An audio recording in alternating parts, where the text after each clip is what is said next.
Spark like review பற்றி பார்க்க போகிறோம். ஓப்பன் பண்ண உடனே பொண்ணு வந்துட்டு பக்கத்தில் இருக்கிறவங்க சாவடிச்சுட்டு அவங்களே சாப்பிட்றாங்க. இது படம் மொத்தம் நடக்கும். படம் மொத்தம் நடந்தால் நம்மளுக்கு எதுக்கு நடக்கும்னு புரியாது.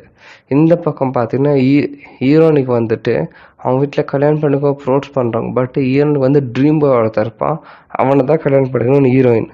ஹீரோவோட லைஃப்பில் என்னென்ன ஆச்சு, ஒரு பக்கம் காலேஜ் காமிச்சு நிற்பாங்க, ஒரு பக்கம் இது காமிச்சு நிற்பாங்க. அங்கே ஒரு ஹீரோயின் இருக்குது, ஹீரோ ஒரு பொண்ணை லவ் பண்ணுறான். இது என்ன நடக்குதுன்னு சொல்லிட்டு நம்மளுக்கு ஸ்டார்டிங் ஒன்றும் புரியாது. பட் இன்டர்வெல்ல இதுக்கு கிளியரான விளக்கத்தை கொடுத்துருக்காங்க. பட் ஹீரோனி ஏன் செத்தா அதோட விளக்கத்தை ஹீரோ தேடுறாரு. அந்த விளக்கத்தில் தான் நிறைய பொண்ணுங்க இந்த மாதிரி சூசைட் பண்ணி செத்து போயிருக்காங்க. ஏன்னு கண்டுபிடிச்சி போனாக்கா, இது ஆர்மியில் நடக்கப்பட்ட ஒரு டெஸ்ட்.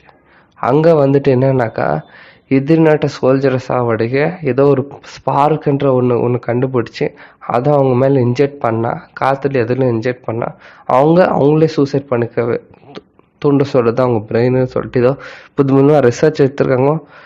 பார்த்துங்கண்ணா, இந்த மாதிரி மட்டும் உண்மையாக வந்துச்சுன்னா நாமெல்லாம் கேள்வியே இல்லாமல் செத்து போயிடுவோம். இந்த மாதிரி மூவியை பார்த்து உஷாராக இருங்க. இது எதுவும் ட்ரை பண்ணியிருக்காங்க. நன்றி, வணக்கம்.